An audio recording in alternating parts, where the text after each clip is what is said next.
na yung kasagutan kung bakit ang daming hindi na-approve sa content monetization program ng Meta. So, una guys, ino-offer lang talaga yan ni Meta. Hindi yan siya, hindi katulad dati kasi nagbablog ako 3 years ago na. Dati may mga criteria kang kailangang ma-hit bago mo makuha yung isang tools. For example, yung Reels. For example, yung in-stream ads dati, way back 2020, kailangan mong makakaroon ng 5,000 followers and ano pa ngayon, nakalimutan ko na. Kailangan mayroon kang 5,000 followers at saka ma-hit mo yung bago ka magkaroon ng in-stream ads na tool. So ako dati nagkaroon ako ng in-stream ads kasi na-hit ko yung 5,000 followers. Tapos kusa na lang ibibigay ni Meta yun sa inyo. Makikita nyo na sa dashboard niyo na nandun na siya. Whereas ngayon yung content monetization program ni Meta, ang hirap talaga guys. Kahit anong sikap mo, maraming na-decline, na-reject, ganyan. Kasi hindi ka maka-apply nun eh. Kusa lang niya ibibigay yung tools.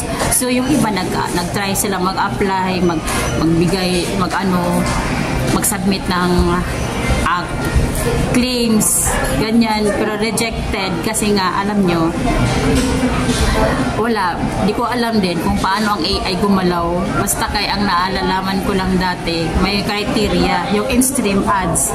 Tapos, so far, kompleto na yung tools ko.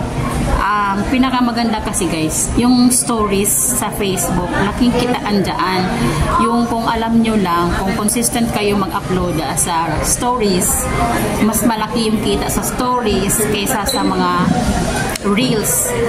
Yung photos ko, yung nakaraan, yung isang picture ko lang, kumita siya ng $3. O imagine mo yan, eme ka lang doon, pupoist kang ganyan, tapos meron ka agad $3 agad, may magbibigay sa yung ganyan, di ba? Wala, o di ba?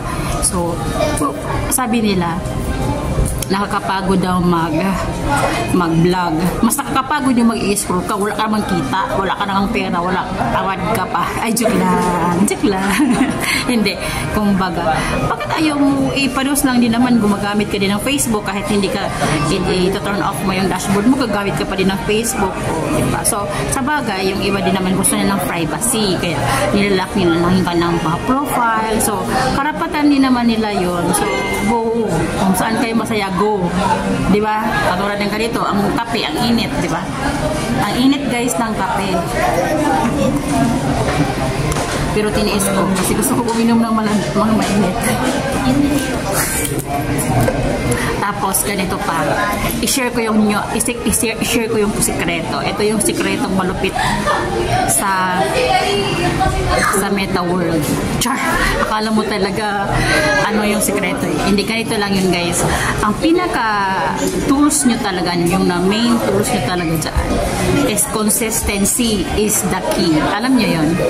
Kasi dati na-observe ko yung kasama ko, yung kabatch ko sa group, hindi ko na siyang work, kumbaga nakafocus lang talaga siya doon sa kanya pagre-reels, ganyan. Alam niyo ba, kumikita na siya ngayon guys ng 100,000 almost every month. Kung magkatrabaho ka noon, hindi ka kikita ng ganun, right? Hindi. Imagine mo yan, kasi nakafocus lang talaga siya doon. Tapos yung content niya guys, kahit mag-ano lang, yung kumbaga yung daily lives natin, yung mga lifestyle niya ganyan, sa bukid kasi siya nakatira.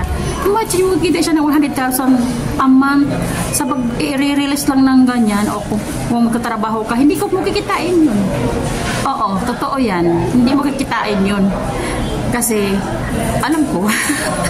So, sa buhay, kailangan madiskarte ka lang.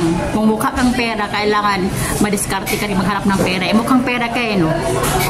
O, siyempre, kailangan marami kang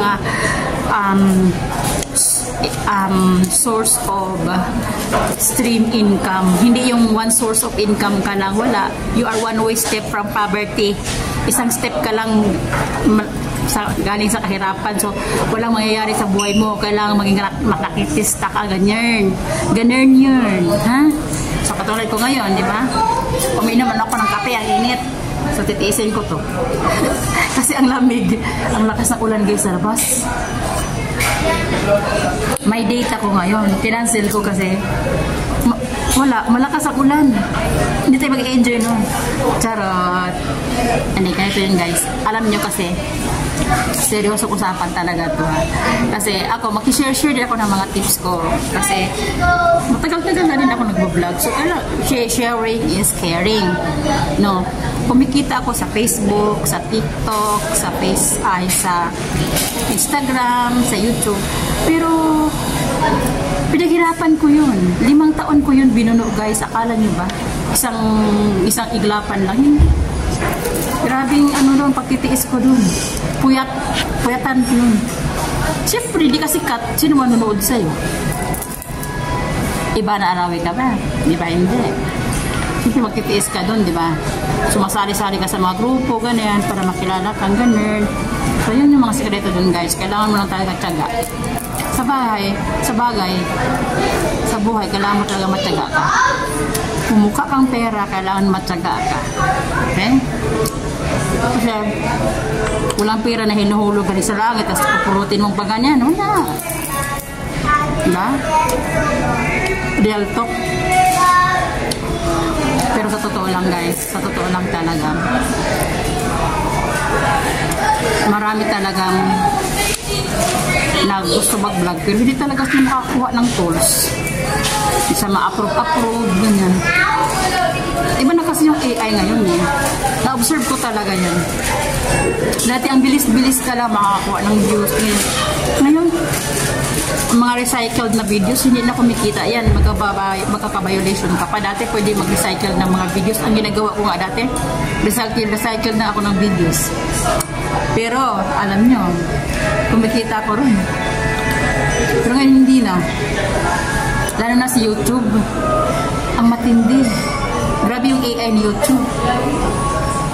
Pero okay lang. Kailangan naman. Wala naman kasing madali pag maghanap ko ng pera, no?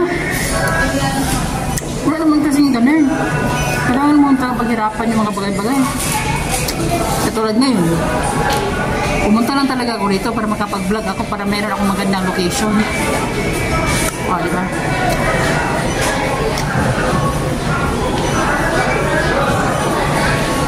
And sana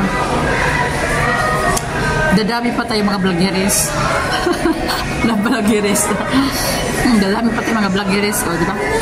Kahit hindi tayo sikat, bahala na. Basta kumikita tayo, okay na yun, no? Diba? Meron tayong pang Jollibee. Kung saan tayo gustong pumunta, pwede tayo makapunta. O, diba? Okay na yan. Kung na tayo mahangad na kung ano-ano pa. Diba?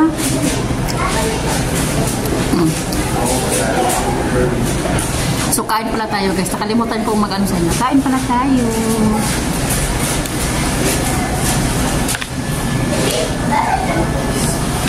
And, bago ko makalimutan, guys, bumababa ang earnings ngayon sa Facebook. Ha?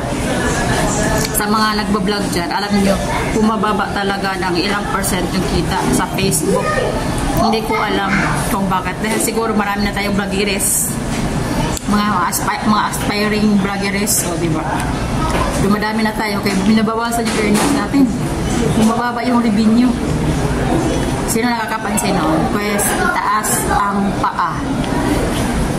Pero, siyempre, sa dami ba naman ng mga monetization program na mga sa social media, kikita pa din kayo kung the key is masipag ka kasi wala naman talagang kumikita ng walang kapagod-pagod, walang ganun. Okay, so yun lang yung mga simple tips ko, guys, kung paano magkakaroon ng mga tools sa Facebook at paano mapabilis yung monetization ninyo kung gusto niyo sa YouTube or sa Facebook, makakuha kayong mga tools. Ganun lang yung gagawin nyo. Consistency is the key. Bye. Thank you.